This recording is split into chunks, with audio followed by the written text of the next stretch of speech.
ज्योतिषदीप channel के माध्यम के द्वारा आपको वास्तु शास्त्र का ज्ञान कराने के लिए प्रारंभ में हमने वास्तु शास्त्र का परिचय, वास्तु पुरुष की उत्पत्ति, वास्तु पुरुष की उत्पत्ति के साथ में वास्तु पुरुष का प्रभाव और उस वास्तु पुरुष के जो 45 देवता हैं उनका बड़ी रोचक ढंग से, बड़े सरल ढंग से आप लोगों को ज्ञान दिया, आपको पढ़ाया। इसी भाव के साथ में आप ज्योतिषदीप चैनल को सब्सक्राइब करें और इस वीडियो को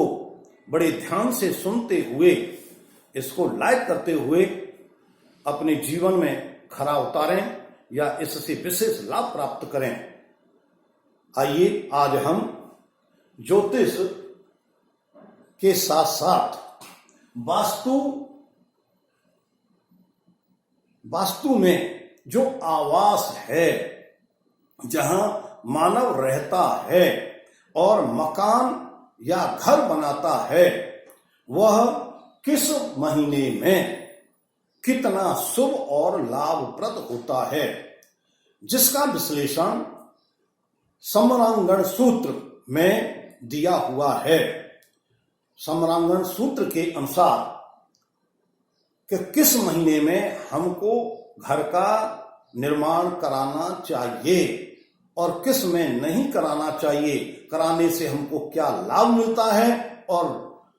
यदि उसकी उपेक्षा की जाती है तो हमको क्या कष्ट भोगना पड़ता है,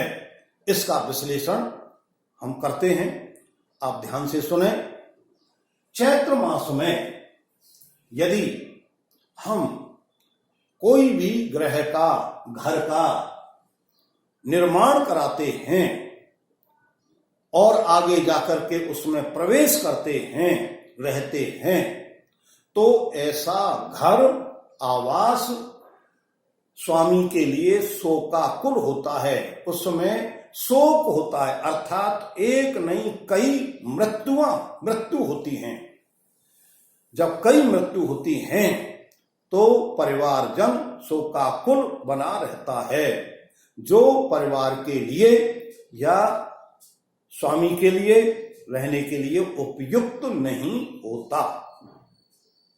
यदि हम वैशाख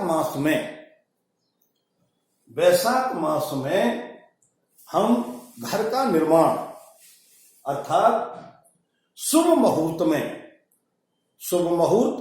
शुभ वार, शुभ तिथि, शुभ नक्षत्र, शुभ योग, शुभ करण और उस दिन जातक का चंद्रमा बलवान हो, यदि इन सब बातों का ध्यान करते हुए सभी देवताओं का आह्वान करें तथा आह्वान करके उनकी पूजा करें, और वह पूजा पंचोपचार पूजा या दशोपचार पूजा या षोडशोपचार पूजा करके करते हैं, तो वह घर बहुत ही शुभ फलदायी होता है। और उस घर में जो भी जातक या परिजन रहते हैं वो धनवान रहते हैं और पुत्रवान होते हैं, आरोग्य रहते हैं। ऐसे वैशाख के मास में बनाए हुए घर में धनवान, पुत्रवान, आरोग्य, धन की कमी नहीं रहती है और किसी प्रकार की बीमारी नहीं होती है और सुख संपत्ति बढ़ती रहती है, जो विशेष रूप से लाभकारी सिद्ध होता है। इसी प्रकार से ज्येष्ठ मास में यदि हम इन अच्छे शुभ मुहूर्त में भी हम ज्येष्ठ मास में घर का निर्माण करें तो वह घर भविष्य में विपत्ति कारक, कष्ट कारक, अनेक समस्याओं का समाधान, यहां तक कि उसमें ग्रह स्वामी मृत्यु तुल्य कष्ट पाता है और पाप ग्रहों की दशा काल आने पर मृत्यु को प्राप्त हो जाता है। जो नेष्ट है, आषाढ़ मास में यदि शुभ तिथि, शुभ वार, शुभ योग, शुभ करण, शुभ नक्षत्र, बलवान चंद्रमा, स्थिर लगन, 6, 8, 12 में कोई भी ग्रह नहीं हो, ऐसे श्रेष्ठ मुहूर्त में हम आषाढ़ मास में यदि घर का निर्माण करते हैं, वो उस घर में स्वामी जो है पीड़ित रहता है, शुभ मुहूर्त का भी प्रभाव नहीं हो पाता है और उस स्वामी के, ग्रह स्वामी के पशु पीड़ित रहते हैं, बीमारियों से ग्रसित रहते हैं तथा मृत्यु को प्राप्त होते रहते हैं, जिससे उसके पशुधन की हानि होती रहती है और पशुधन की हानि होने के कारण से वह जातक पीड़ित बना रहता है। इसी प्रकार से यदि हम सावन मास में शुभ श्रेष्ठ मुहूर्त में आवास का, घर का निर्माण कराते हैं तो उस आवास में जातक या स्वामी को धन लाभ होता है, अनेक प्रकार के मित्र बनते हैं और ऐसे मित्र बनते हैं जो उनके जीवन के लिए लाभप्रद होते हैं। उसमें बुद्धि का लगातार विकास होता है और ग्रह स्वामी बड़ा प्रसन्नचित रहता है तथा उसके परिवारजन भी प्रसन्नचित रहते हैं, सुखमय जीवन व्यतीत होता है। यदि आवास का निर्माण हम भाद्रपद मास में कराते हैं तो प्राय एक नहीं अनेक प्रकार के ग्रह स्वामियों से सुनने में या परीक्षण करने में यह प्राप्त हुआ है कि वे जो ग्रह स्वामी भाद्रपद मास में मकान बनाते हैं उनको वह रहने के लिए नहीं मिलता और उसका लाभ दूसरे ही जातक प्राप्त करते रहते हैं, क्योंकि मकान आवास बनाया जाता है अपने सुख आराम के लिए और यदि जातक को उसको रहने का सुख नहीं मिले तो वो मकान बनाना व्यर्थ हो जाता है। यदि किसी तरह से जातक रहता भी है तो उसकी दरिद्रता बनी रहती है, धन का अभाव रहता है। यदि आश्विन मास में घर का निर्माण किया जाता है तो उसमें रहने पर स्वामी के परिवारजन में आपस में झगड़ा कलेश होती है, जिसके कारण से उनका सुखमय जीवन व्यतीत नहीं होता और ऐसे ग्रह स्वामी अपने जीवन काल में कलेश से बहुत ही पीड़ित रहते हैं तथा उनको विशेष रूप से स्वामी की पत्नी को अधिक पीड़ा रहती है, जिसके कारण से परिवार भी पीड़ित बना रहता है। यदि कार्तिक मास में घर का निर्माण कराया जाए तो ऐसे जो घर बनते हैं कार्तिक मास में और फिर ग्रह स्वामी जब उसमें रहने लग जाता है तो उसके नौकर चाकरों की लगातार उत्तरोत्तर या तो मृत्यु तुल्य कष्ट बना रहता है या नौकर भाग जाते हैं या मृत्यु को प्राप्त हो जाते हैं, जिससे ग्रह स्वामी बहुत ही पीड़ित बना रहता है नौकरों की तरफ से। लेकिन फिर भी उस घर में उनका धन की लगातार उत्तरोत्तर प्राप्ति होती रहती है, इसलिए धन से वह पीड़ित नहीं रहते। यदि मार्गशीर्ष मास में शुभ मुहूर्त में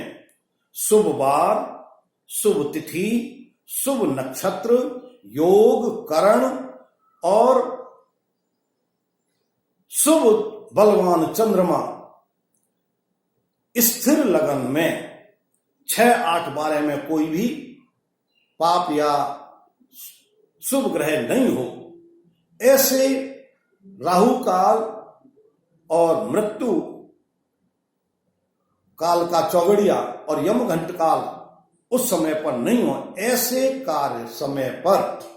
यदि उस मकान का निर्माण श्री गणेश किया जाता है, बनाया जाता है, तो वह ग्रह, वह घर, वह आवास स्वामी के लिए बहुत ही लाभप्रद, धन प्राप्त होने वाला तथा अनेक प्रकार की सुख संपदाओं से युक्त होता है और ग्रह स्वामी का जीवन बहुत ही सुखमय उसमें व्यतीत होता है। अनेक प्रकार की आनंदों की प्राप्ति होती रहती है, जो सबसे ज्यादा शुभ और श्रेष्ठ माना गया है। इसी प्रकार से यदि हम पौष के महीने में आवास का निर्माण कराते हैं, घर का निर्माण कराते हैं शुभ मुहूर्त में, तो उसमें जातक को उसकी अभिलाषित इच्छाएं प्राप्त होती रहती हैं धीरे धीरे। क्योंकि आप जानते हैं संसार में अनेक प्रकार की वासनाएं मनुष्य के दिमाग में भरी रहती हैं। यदि पौष मास में आवास बना का निर्माण कराया जाएगा तो उसमें सभी प्रकार की अभिलाषित इच्छाएं, वासनाएं धीरे धीरे पूर्ण होती रहती हैं, उनकी प्राप्ति होती रहती है। यदि माघ मास में कोई भी आवास बनाया जाता है तो उस समय अग्नि का भय रहता है, अथवा अग्नि से वस्तुएं जल जाती हैं, अग्नि से धन हानि होती है, अग्नि से पीड़ा होती है, जो अशुभकारी कहलाता है। यदि फाल्गुन मास में घर का आवास का शुभ मुहूर्त श्रेष्ठ समय में मकान का निर्माण कराया जाता है तो वह आवास बहुत ही शुभ लाभप्रद होता है, जिसमें उत्तरोत्तर लगातार धन लक्ष्मी की प्राप्ति होती है तथा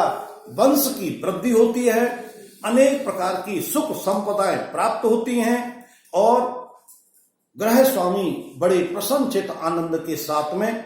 उस घर में अपना जीवन यापन करता है और उसके परिवारजन भी प्रसन्नचित रहते हैं। इस प्रकार से